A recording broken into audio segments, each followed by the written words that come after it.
조약돌에서 수박이 열릴 수 있다고? 적당한 온도와 수분과 공기와 같은 조건이 맞으면 정보가 작동하기 시작합니다. 조약돌에서 싹이 나고 자라서 수박이 열릴 수 있다고 한다면 무척 황당한 이야기일 것입니다. 바닷가 주변에서 이렇게 매끈한 조약돌을 볼 수 있습니다. 이 조약돌에서 수만 년쯤 지나면 저절로 수박 같은 열매를 맺을 수 있을까요? 절대로 그런 일은 일어나지 않지요. 그렇다면 이 조약돌을 흙에 심고 물도 주고 거름도 주면 싹이 날까요? 아니지요. 수만 년이 짧은가요? 그럼 수억 년쯤 지나면 저절로 뿌리가 나고 싹이 나올까요?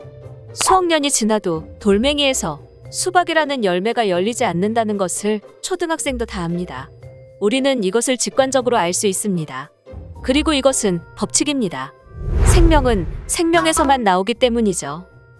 그런데 이 조약돌에서 수박이 열릴 수 있다고 주장하고 있는 이론이 있다는 것 알고 있나요? 이 주장이 얼마나 비과학적이고 허무맹랑한지 알아보고자 합니다.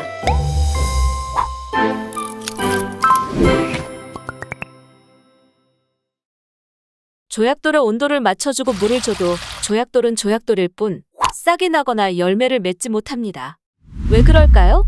조약돌에는 씨가 가지고 있는 지식, 즉 정보가 없기 때문입니다.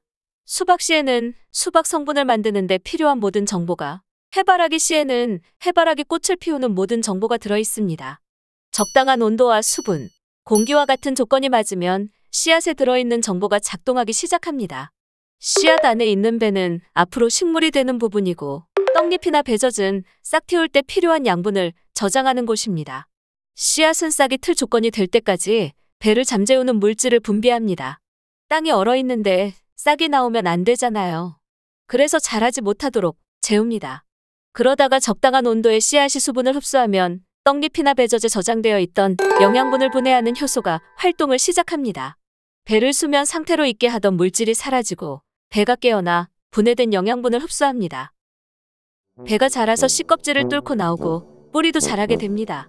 잎이 자라 꽃이 피고 다시 씨와 열매 맺게 됩니다. 아주 간단하게 살펴본 씨앗이 가지고 있는 정보입니다. 바로 지식입니다. 이것만 있나요?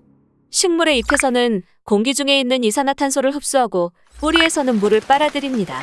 이렇게 모인 물과 이산화탄소, 그리고 빛을 이용해서 식물은 포도당과 산소를 만듭니다. 우리는 물과 이산화탄소, 빛을 가지고 포도당을 못 만들죠? 사람이 못하는 이 일을 식물은 뚝딱 해냅니다. 이것뿐만 아닙니다. 포도당은 쉽게 분해되기 때문에 낮 동안에는 녹말 형태로 잎에 저장합니다. 그리고 밤이 되면 설탕으로 전환해서 체관을 통해 이동시킵니다. 이동시킨 설탕을 다시 포도당으로 전환해서 식물에 필요한 영양분으로 사용합니다. 사용하고 남으면 다시 포도당이나 녹말 형태로 저장하기도 합니다. 모든 식물은 이런 일들을 일상으로 합니다. 이 모든 것을 결정하는 것은 무엇일까요?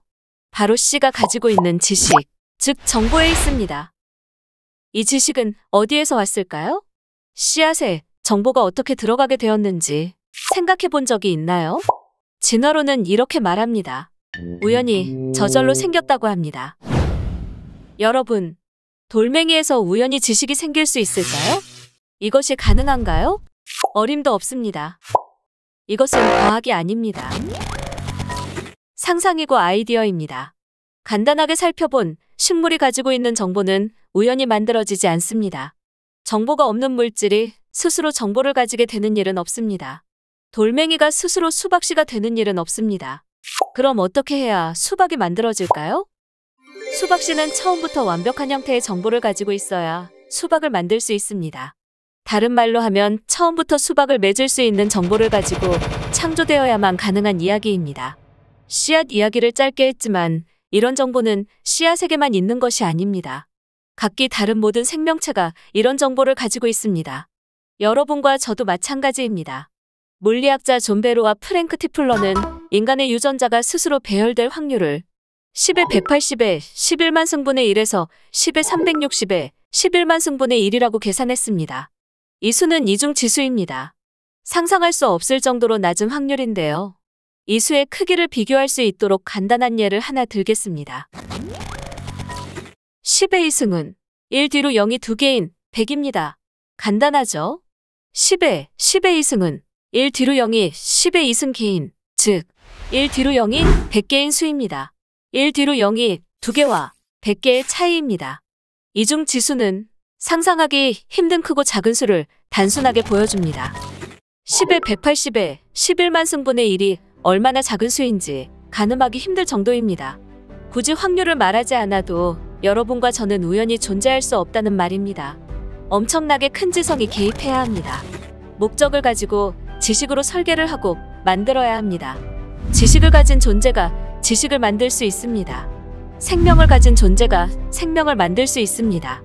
성경은 하나님께서 생명을 창조하셨다고 말합니다. 생명 자체이신 하나님께서 목적을 가지고 특별히 만드신 것이 나와 여러분입니다. 우주 만물도 사람을 위해 특별히 지어주셨습니다. 여러분은 먼지에서 우연히 만들어진 하찮은 존재가 아닙니다. 전능한 창조주가 특별히 심혈을 기울여 지은 존귀한 존재입니다.